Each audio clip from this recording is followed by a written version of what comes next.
بسم اللہ الرحمن الرحیم الحمد للہ رب العالمین والصلاة والسلام علی اشرف الانبیاء والمرسلین اما بعد قال اللہ تعالی فی القرآن الحکیم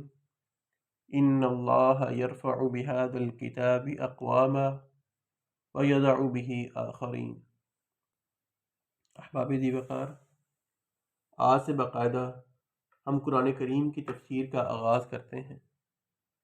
سب سے پہلے آج کے موضوع میں ہم قرآن کریم کی تفسیر کے متعلق چند بنیادی باتوں کو سیکھنے کی کوشش کریں گے کہ قرآن کریم کی تفسیر کی اہمیت کیا ہے، قرآن کو سمجھ کر پڑھنا کتنا ضروری ہے، اور قرآن کریم کے بنیادی حقوق میرے اور آپ کے اوپر کیا کیا لاگو ہیں کہ جن کو ادا کرنا بحیثیت مسلمان میرے لیے ضروری ہے۔ قرآن کریم وہ واحد کتاب ہے کہ جس کو اگر بغیر سوچے سمجھے بھی پڑھا جائے تو اللہ رب العزت سے امید ہے اللہ رب العزت انسانوں کو اس کا ثواب، اس کے اجر و ثواب سے محروم نہیں کرنے لگے، لیکن قرآن کریم کو سوچ سمجھ کر پڑھنا اس کا بنیادی حق ہے، کیونکہ آقا علیہ الصلوۃ والسلام کے اوپر جب قرآن کریم کو نازل کیا گیا، اللہ رب العزت نے اس کا مقصد بھی یہی بیان فرمایا کہ حبیب صلی اللہ علیہ وسلم، قرآن کریم کو ہم نے آپ کے اوپر اس لیے نازل فرمایا کہ آپ اس کی وضاحت، اس کی تشریح لوگوں کے سامنے پیش کریں۔ پھر آقا علیہ الصلوۃ والسلام نے اس کا عملی نمونہ بھی ہمارے سامنے رکھا کہ آپ نے قرآن کریم کی وضاحت اپنے عمل مبارک سے بھی کر کے دکھلائی، اور جو آیات، جو الفاظ قرآن کریم کے مشکل تھے ان کو سمجھنا بحیثیت انسان ہمارے اختیار میں نہیں تھا۔ آقا علیہ الصلوۃ والسلام نے اللہ رب العزت کے حکم سے، اللہ رب العزت کی مشیت سے اس کا مفہوم اپنی زبان مبارک سے ہمارے لیے بیان کر کے فرما دیا۔ قرآن کریم کی تفسیر کے متعلق امام ابن جریر رحمۃ اللہ علیہ فرماتے ہیں کہ مجھے اس مسلمان کے اوپر تعجب ہے جو قرآن کریم کو پڑھتا ہے لیکن اس کے معنی، اس کی تفسیر کے اوپر غور و فکر نہیں کرتا، تو آخر وہ قرآن کریم سے لذت کیسے حاصل کر سکتا ہے؟ یعنی اگر ہم قرآن کریم کے معنی، مفاہیم پر غور نہیں کریں گے تو ہمیں وہ لذت قرآن کریم کے پڑھنے سے نہیں مل سکتی جو ایک مسلمان کو ملنی چاہیے۔ امام ابن تیمیہ رحمۃ اللہ علیہ فرماتے ہیں جو شخص قرآن کریم کی تلاوت کرتا ہے، اس کے معنی پر غور کرتا ہے، اس کی نیت یہ ہے کہ میں اس سے ہدایت حاصل کر سکوں، اللہ رب العزت اس کے لیے جنت کا راستہ آسان فرما دیتے ہیں، اس کے لیے جنت کا راستہ روشن فرما دیتے ہیں۔ اور صحابہ اکرام رضوان اللہ علیہم اجمعین کا عمل بھی یہی ملتا ہے کہ سیدنا عثمان رضی اللہ تعالیٰ عنہ فرماتے ہیں صحابہ اکرام کی عادت مبارکہ یہ تھی کہ آقا علیہ الصلوۃ والسلام سے صرف 10 آیات کا علم لیتے، 10 آیتوں کو پڑھتے، اس کو یاد کرتے، اس کے معنی پر غور کرتے، جب تک اس کے اوپر عمل نہ کر لیتے 11ویں آیت نہیں سیکھا کرتے تھے۔ اسی لیے کبار صحابہ کرام کے بارے میں ہمیں ملتا ہے کہ 17 سال لگ گئے سورۃ البقرہ کو حفظ کرتے ہوئے۔ اس کا مطلب یہ نہیں کہ نعوذ باللہ ان کا حافظہ کمزور تھا، وہ بہت قوی حافظے کے مالک تھے، لیکن جب تک وہ قرآن کریم کے اوپر عمل نہیں کرتے تھے اس کو زبانی یاد بھی نہیں کیا کرتے تھے۔ 10 آیتوں کو لیا، اس کو حفظ کیا، اس کے معنی پر غور کیا، اس کی ترجمہ تفسیر کو سمجھا، اس کے اوپر عمل کیا، پھر جا کے کہیں 11ویں آیت کو سیکھا کرتے تھے۔ قرآن کریم کی مثال ایک سمندر کی مثال کی طرح ہے کہ اگر انسان سمندر کے اوپر تیرتا چلا جائے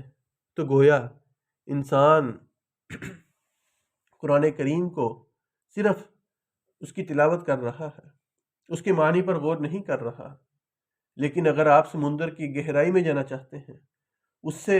ہیرے جواہرات کو حاصل کرنا چاہتے ہیں، تو آپ کو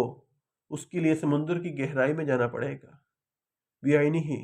قرآن کریم سے اگر آپ صحیح معنوں میں فائدہ حاصل کرنا چاہتے ہیں، اس سے وہ فیوز و برکات، وہ مٹھاس، وہ اپنے غم دور کرنا چاہتے ہیں، تو آپ قرآن کریم کے معنی پر غور کریں، اس کے اندر غوطہ زن ہو جائیں، جتنا اس کے اندر غور و فکر کریں گے اتنا انسان کو فائدہ ملے گا۔ اور غور و فکر کا مطلب یہ نہیں کہ اس کی تفسیر کو پڑھا جائے، اس کے معنی پر غور کیا جائے، بلکہ اس کے ساتھ ساتھ اس چیز کے اوپر غور و فکر کریں کہ اللہ رب العزت نے اس قرآن کریم میں اس آیت کے اندر میرے لیے کیا حکم ارشاد فرمایا ہے۔ وہ حکم کو جس دن میں نے اور آپ نے جان لیا، جس دن مجھے یہ سمجھ آ گئی، تو انشاءاللہ وہ دن میرے اور آپ کی زندگی میں ایک تبدیلی کا دن ہوگا۔ اس دن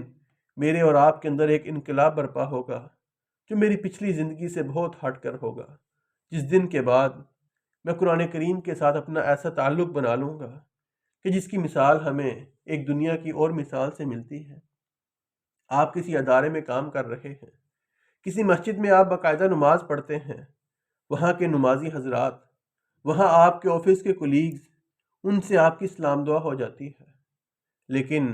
آپ ہر ایک کو اپنے دل کی بات، اپنے راز نہیں بتلاتے جب تک کسی کے ساتھ گہرا تعلق نہ ہو جائے، جب تک کسی کے ساتھ آپ گہرائی میں یا علیحدگی میں نہیں مل لیتے۔ بعینی ہی قرآن کریم کا بھی یہی ہمارے ساتھ رویہ ہے۔ اگر آپ ایک سرسری سا تعلق رکھتے ہیں، ایک فارمیلٹی کے طور پہ اس کی تلاوت کرتے ہیں، تھوڑا بہت ہمیں اس کا فائدہ تو ضرور ہوگا، لیکن اگر آپ اس کی فیوز و برکات کو حاصل کرنا چاہتے ہیں،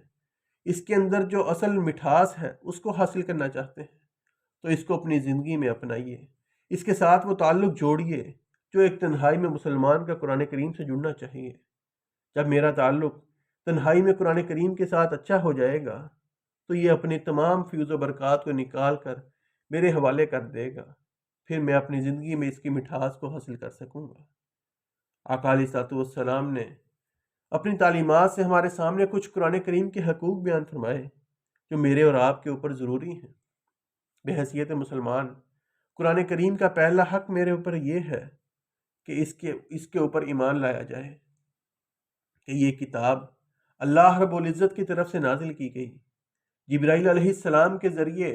آقا علیہ الصلوۃ والسلام کے سینہ مبارک پر یہ کتاب کا نزول ہوا ہے، اور یہ کتاب میرے اور آپ کے لیے ہدایت کے طور پر نازل کی گئی، اور روز قیامت تک آقا علیہ الصلوۃ والسلام کے بعد کوئی نبی نہیں آنے والا جو کتاب ہدایت کے طور پر نازل کرنی تھی، قیامت تک کے لیے قرآن کریم کو نازل کر دیا گیا ہے۔ یہ ایمان صرف زبان سے اقرار کرنا نہیں ہے، اس بات کی گواہی میں نے زبان سے بھی دینی ہے، اس بات کی گواہی میں نے اپنے دل کی تصدیق کے ساتھ بھی دینی ہے کہ میرا دل بھی اس چیز کی تصدیق کرنے والا ہو۔ اور اس کی گواہی اللہ رب العزت نے یہ بھی فرمایا، آقا علیہ الصلوۃ والسلام کی تعلیمات سے یہ بھی پتہ لگتا ہے کہ مجھے اپنے ارکان کے ساتھ، اپنے اعضاء کے ساتھ اس کی گواہی دینا ہے۔ جب میں اپنی زبان سے اس بات کا اقرار کروں گا، دل میرا اس بات کی تصدیق کرنے والا ہے، میرے اعضاء اس کے مطابق عمل کرنے والے ہیں، پھر قرآن کریم کا پہلا حق کہ جو اس کے اوپر ایمان لانے والا ہے وہ میں قرآن کریم کا حق ادا کر سکوں گا۔ قرآن کریم کا دوسرا حق کہ اس کی تلاوت کی جائے۔ اللہ رب العزت نے بھی فرمایا، الذین آتیناہم الکتاب یتلونہ حق تلاوتی۔ مومن تو وہ ہے کہ جب قرآن کریم کی تلاوت کرتا ہے اس کی تلاوت کا حق ادا کرتا ہے۔ اور آپ علیہ الصلوۃ والسلام نے اس کی وضاحت بیان فرمائی کہ زین القرآن باصواتکم، قرآن کریم کو اپنی آوازوں کے ساتھ مزین کر کے پڑھو، اس کی خوبصورتی میں اضافہ کرو۔ اور آپ نے تو یہاں تک فرما دیا، لیس منا من لم یتغن بالقرآن، جو قرآن کریم کو اپنی آواز کے ساتھ مزین کر کے نہیں پڑھتا، گنگنا کر نہیں پڑھتا، وہ ہم میں سے نہیں ہے۔ احباب ذی وقار، یہاں رک کر مجھے اپنے اور آپ کے اوپر غور کرنا ہے کہ آیا میں قرآن کریم کی تلاوت کا حق ادا کر رہا ہوں؟ جس لب و لہجے کے ساتھ، جس تلفظ کے ساتھ میں قرآن کریم کی تلاوت کر رہا ہوں، کیا میں قرآن کریم کا حق ادا کر رہا ہوں؟ اگر تو میرا لب و لہجہ اس قدر درست ہے تو مجھے اللہ کا شکر ادا کرنا چاہیے، اگر درست نہیں ہے تو مجھے غور و فکر کرنا چاہیے، اس کے لیے مجھے کوشش کرنی چاہیے، اس کے مطابق عمل کرنے کے لیے میں اپنے لب و لہجے کو درست کروں تاکہ اللہ رب العزت مجھے قرآن کریم کا حق ادا کرنے کی توفیق عطا فرمائے۔ قرآن کریم کا تیسرا حق کہ جہاں ایمان لانا ہے، اس کی تلاوت کرنا ہے، وہاں قرآن کریم کو زبانی یاد کیا جائے، اس کو حفظ کیا جائے۔ یہ بات آسان نہیں کہ انسان قرآن کریم کو یاد کر سکے، حفظ کر سکے، لیکن اگر روزانہ کی بنیاد پر روٹین بنا لی جائے کہ قرآن کریم کی کم از کم ایک آیت روزانہ کی بنیاد پر ہم اس کو یاد کریں، تو اللہ رب العزت سے امید ہے کہ ہم کچھ نہ کچھ قرآن کریم کو یاد کر سکیں گے۔ ہم چند ماہ میں، ایک سال کے اندر کم از کم 365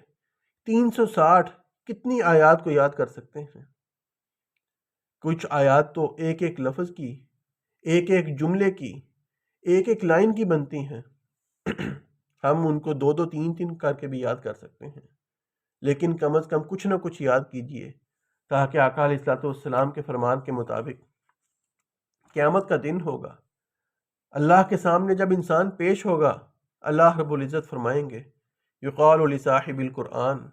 اللہ رب العزت صاحب قرآن سے اللہ رب العزت صاحب قرآن سے ارشاد فرمائیں گے،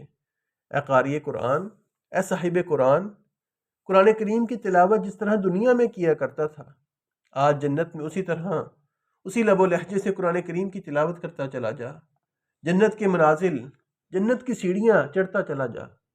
جہاں پر تیرے قرآن کریم کا اختتام ہوگا وہ جنت میں تیرا مقام ہوگا۔ احباب ذی وقار، صاحب قرآن وہ شخص بھی ہے کہ جس کے سینے میں قرآن کریم یاد ہے، اس کے سینے میں قرآن کریم محفوظ ہے، اس کو قرآن کریم زبانی یاد ہے۔ لیکن صاحب قرآن وہ شخص بھی ہے کہ جو قرآن کریم کو یاد تو نہیں کر سکا، اس کو حفظ تو نہیں کر سکا، لیکن اس کو اپنی عملی زندگی میں جامہ پہنا لیتا ہے،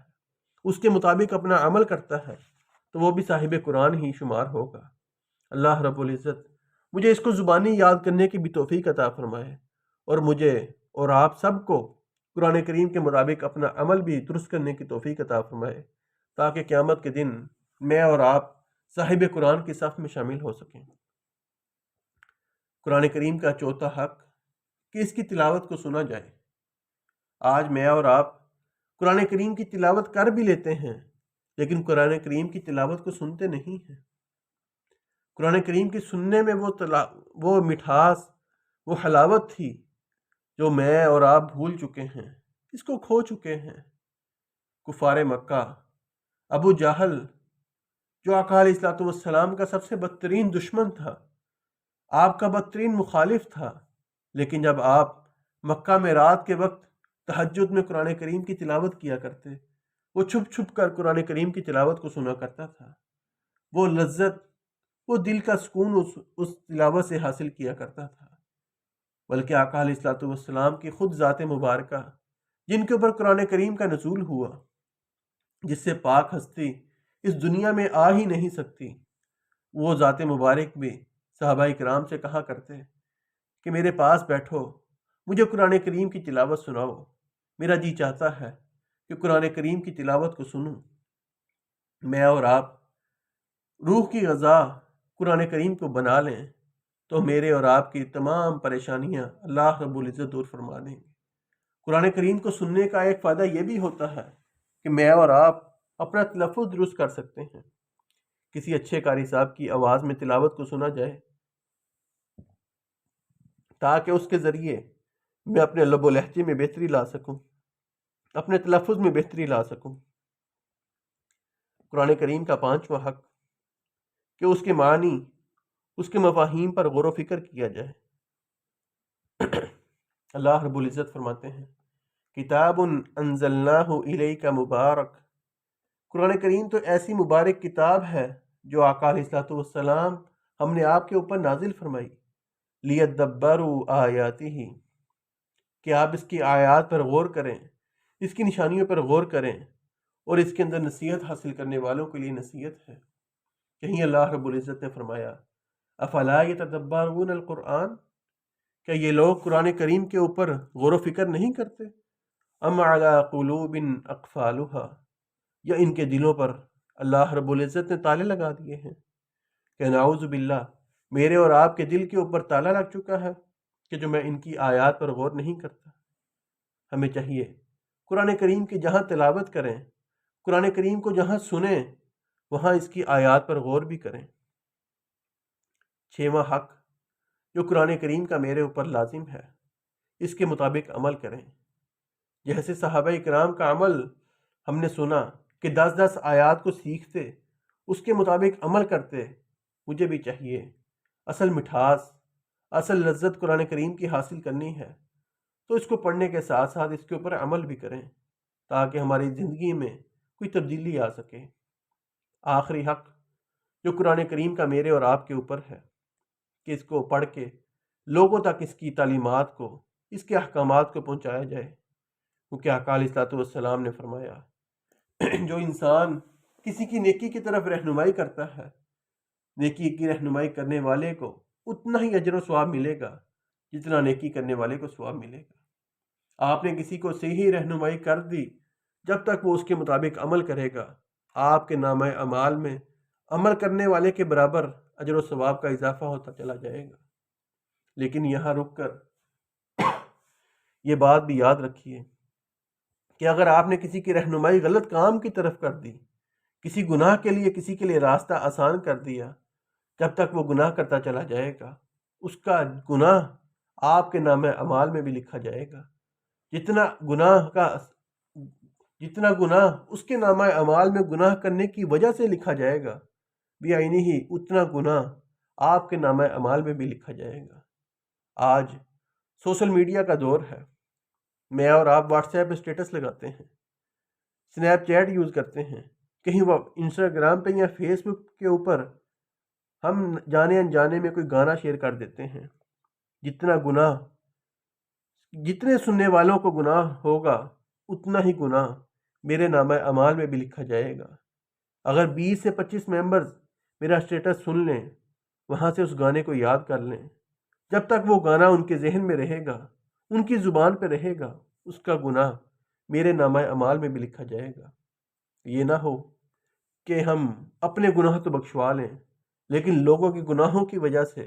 ان کے بوجھ کی وجہ سے قیامت کے دن میں اور آپ کسی کو منہ دکھانے کے قابل نہ رہیں۔ اللہ تعالیٰ سے دعا ہے اللہ رب العزت ہمیں لوگوں کے لیے نیکیوں کے راستے آسان کرنے کی توفیق عطا فرمائے، اور گناہوں کے راستے میرے لیے بھی اللہ رب العزت مشکل بنا دے، اور میرے ذریعے کسی کے لیے گناہ کا راستہ اللہ رب العزت نہ دکھلائے، بلکہ جس کو بھی دکھلائے ہمارے ذریعے نیکی کے راستے ہی دکھلائے جو ہمارے لیے نجات کا ذریعہ بن سکے۔ آج کے اس مختصر سے ٹائم پیریڈ میں ہم نے قرآن کریم کی تفسیر کے حوالے سے بنیادی باتوں کا تذکرہ کیا اور قرآن کریم کے بنیادی حقوق آپ کے سامنے رکھے۔ آخر میں آج کے سبق کی جو پہلی حدیث ہم نے آقا علیہ الصلوۃ والسلام کا فرمان سیکھنا ہے، وہ صحیح مسلم کی حدیث ہے۔ سیدنا ابو ہریرہ رضی اللہ تعالیٰ عنہ فرماتے ہیں کہ آپ صلی اللہ علیہ وسلم نے فرمایا، حق المسلم علی المسلم ست، ایک مسلمان کے دوسرے مسلمان پر بنیادی کچھ حقوق ہیں جو آپ نے فرمایا 6 حقوق ہیں۔ اذا لقیتہ فسلم علیہ، جب ایک مسلمان اپنے کسی مسلمان بھائی سے ملے تو اس کو سلام کہنا ایک مسلمان کا پہلا حق ہے۔ وَإِذَا دَعَاكَ فَأَجِبْهُ، جب ایک مسلمان اپنے مسلمان کو کسی دعوت کے لیے پکارتا ہے، چاہے وہ دعوت کسی کھانے کی ہو، کسی اچھی مجلس کی ہو، یا کسی مدد کے لیے پکارتا ہے، اس کی دعوت کو قبول کرنا ایک مسلمان کا بنیادی حق ہے۔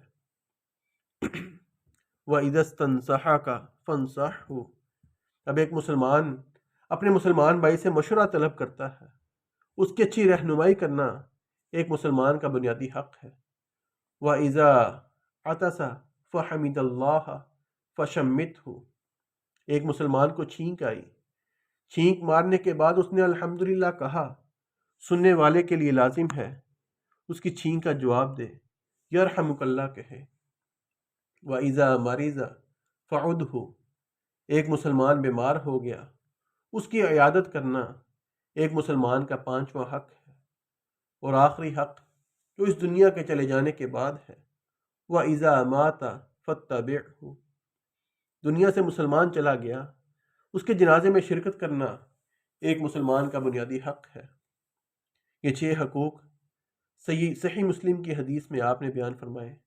ایک مسلمان کو دوسرے مسلمان سے ملاقات کے وقت سلام کہنا، اس کی دعوت کو قبول کرنا، اس کی پکار پہ لبیک کہنا۔ تیسرا حق کہ مشورہ طلب کرنے پر اچھا مشورہ دینا، چھینک آنے پر الحمدللہ کہے گا، الحمدللہ کے جواب میں سننے والے کو یرحمک اللہ کہنا۔ چوتھا حق۔ 5واں حق کہ ایک مسلمان بیمار ہو گیا، اس کی عیادت کرنا، یہ مسلمان کے لیے ضروری ہے۔ اور دنیا سے چلے جانے کے بعد اس کے جنازے میں شرکت کرنا ایک مسلمان کا آخری حق ہے۔ احباب ذی وقار، پہلے 5 حقوق مردوں کے ساتھ بھی ہیں، عورتوں کے ساتھ بھی ہیں۔ چھٹا حق جنازے میں شرکت کرنا، عمومی طور پر ہمارے ہاں مساجد میں اس کا اہتمام عورتوں کے لیے نہیں ہوتا۔ البتہ اگر عورتیں جنازہ پڑھنا چاہیں ان کے لیے اجازت موجود ہے۔ سیدہ عائشہ رضی اللہ عنہا بیان کرتی ہیں کہ مدینہ میں اکثر جنازے مسجد سے باہر کھلے میدان میں ہوا کرتے تھے، لیکن جب ان کا دل کرتا کسی جنازے میں شرکت کرنے کا،